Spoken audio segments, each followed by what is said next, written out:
This panini press has leveled up the sandwich game in our house.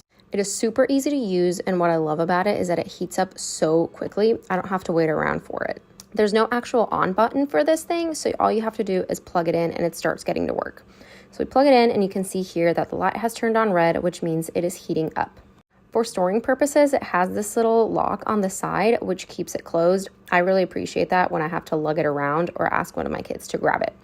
This press also comes with a little knob on the side, which I think is a genius add. If your bread has already reached your desired cook level, this little knob lets you adjust the top lid to lower it halfway or wherever you want it to keep things warm, keep cheeses melting, etc. So let's go ahead and take this out for a spin. Usually after my grill has heated up, I like to do some butter on here just to get the bread nice and toasted, similar to doing a grilled cheese. So I do both the top and the bottom before adding my sandwich on there. So I place 2 sandwiches. These are just turkey and ham sandwiches on sourdough bread. I unlock my little knob on the side and I go ahead and press.